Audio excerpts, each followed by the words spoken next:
Welcome to another episode of Otaku Don. I am the host with the most, aka Sleepy Melbourne, in the building. Just Charles is here with us. Hello. And we are here talking about Solo Leveling, Episode 1, Season 2, Arise from the Shadows. And I have to say, I be feeling bad. So, this is how I know I like animals more than I like people. I felt bad for the bears. Oh. But if he had done that same thing and had like wiped out an entire like clan of like the elves, I'd have been completely fine with that. Well, see, the weird thing is, at least the bears weren't just being overt jerks. They marked their territory. It's just like, all right, we stay here as long as you guys don't do. The elves just kind of rolled up and they're like, we're gonna do weird torture stuff. Why? Yeah, exactly. So I guess that's why it's like the bears are just kind of like living their life, and you went over there and slaughtered them for no reason. Where there's these elves that are very much trash. Unfortunately, the bears had to go because they were part. I mean, it's a part of these portals. Like, you gotta wipe out pretty much everything. Well, I feel like all you have to do is really kill the boss. Yeah, like, and the boss was like part of that big old bear. I don't think so. Well, first things first. This is a red gate. Yeah, I think this is the very first red gate that we have experienced inside of the show. So, red gates have different rules than standard portals. Yeah, you got to kill the main boss, but I feel like that wasn't the main boss. Unfortunately, there's no real way of knowing that. All I know is I feel bad for the bears. Because why you do that? I also feel like, so you're watching Shangri-La right now. Yeah. You've already seen him fight the Lycan once. Yeah. I'm in a place right now where it's happening again. I feel bad for the Lycan. Like, stop attacking her. Like, what are y'all doing? Well, first things first, the Lycan popped up and attacked him first. So you started this beef, and then you put a curse on me. And then you told me, like, hey, yo, run this back again. So I'm running it back again. Also, these things... Stop hitting her. Like, is it sentience? Is it just having sapience that makes them, like, innocent to you? Because they're sentient.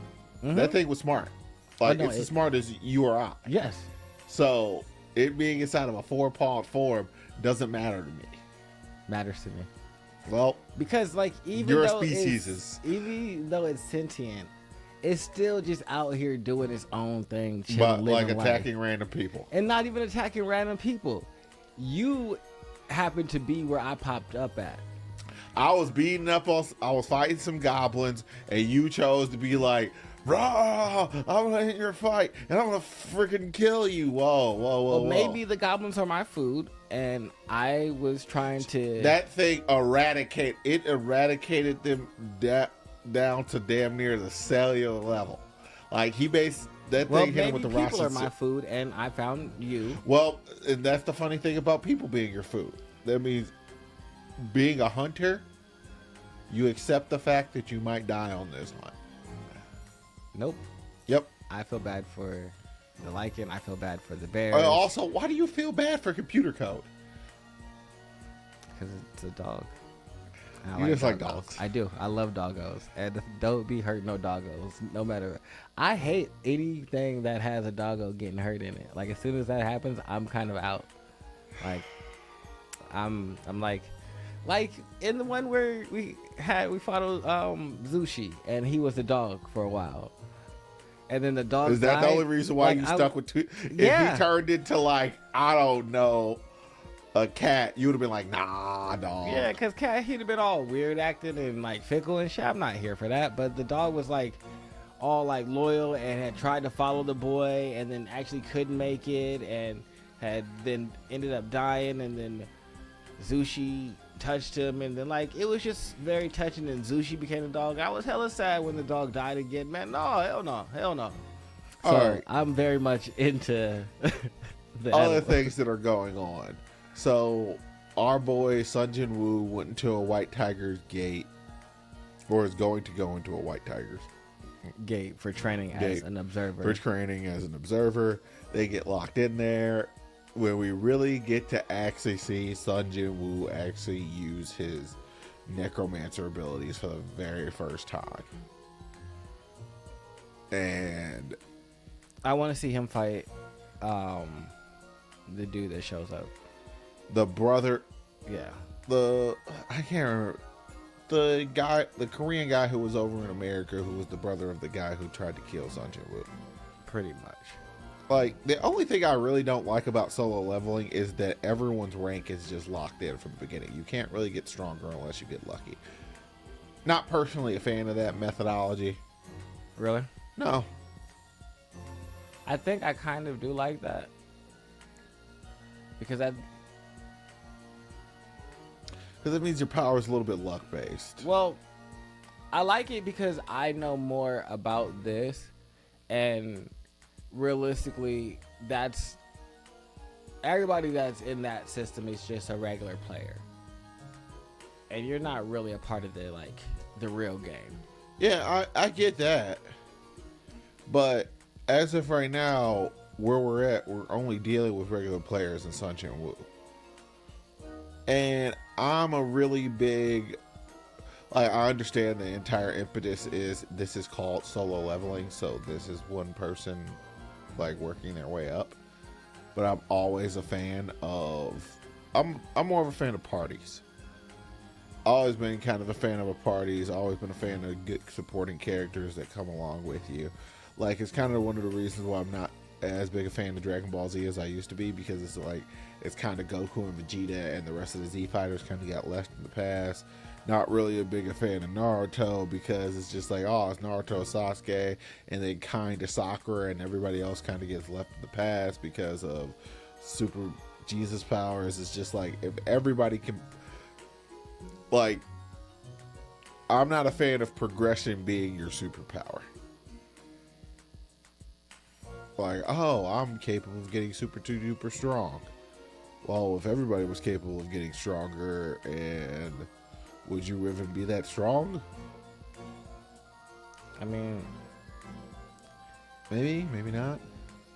I guess I don't mind it being that. Like I said, I don't mind it, since I know that this is mostly just precursor to him actually meeting other people that are capable and are also able to level. So that's more of what's interesting to me about this, is seeing what that's about. Is that based on gods? Is it just based on random happenstance?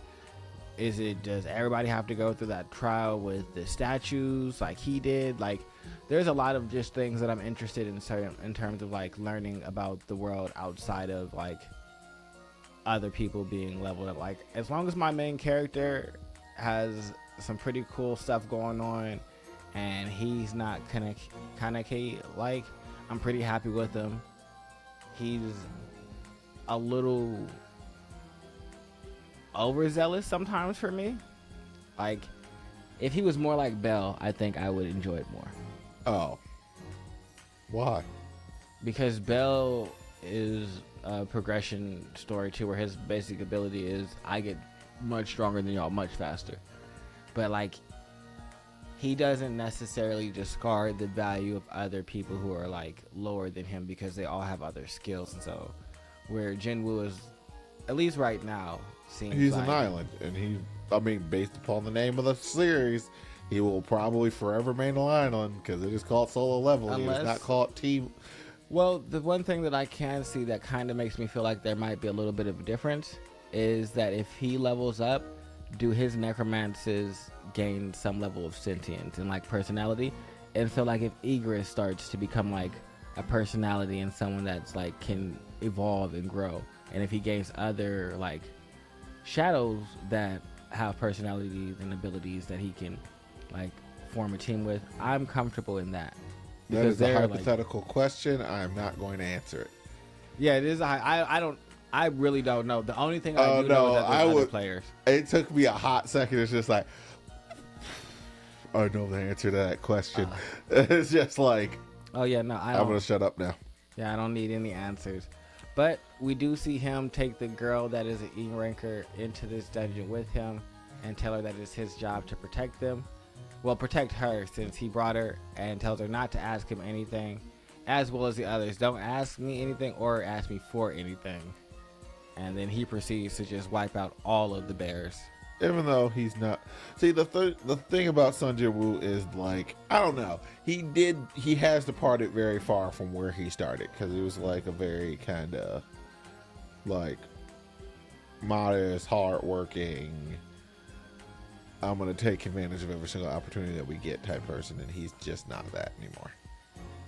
Yeah, no, not at all. He's a lot more cold and calculating. But I guess you probably would be if everybody in your party kind of sacrificed you, which is what he kind of keeps seeing happen. And I guess that is the one, like, underbelly of this society that no one really speaks about, is like in situations like this. If, let's say, the first instinct when anything got difficult was to abandon the weak people. Mm-hmm. Like, they go in here, the gate turns into a red gate, and then the leader is just like, oh, we got to cut loose that way. We don't even know what the heck is going on in here. It's a red gate.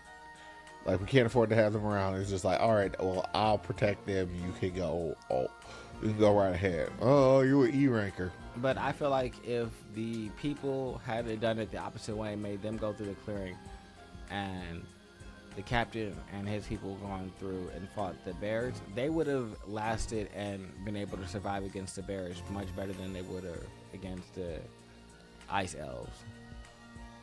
They're not used to fighting things with safe or sentience. They're not used to fighting things that actually can use tactics and fight back. Yeah, and so that's why I'm like, they should have gone the way that Jin-woo went, and if Jin-woo had gone the other way, they'd have still been fine.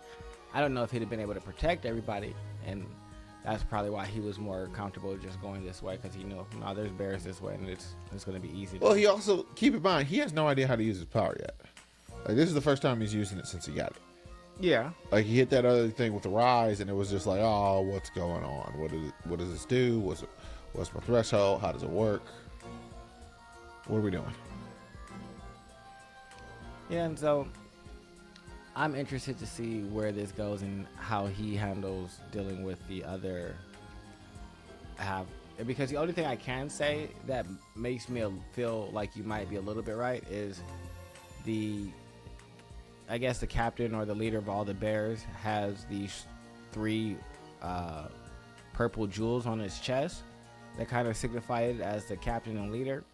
And there was an ice elf that also had 3 jewels on its head, and it was riding a horse. That kind of gave me the same feeling that maybe it's the leader, and maybe you have to kill both of them to clear the level, clear both groups that dominate and call this level. And maybe they were at war, like the ice elves and the ice bears, and they kind of like are at a stalemate, because it only seems like it's them there, and at least unless I see like an ice dragon or something else that like shows up.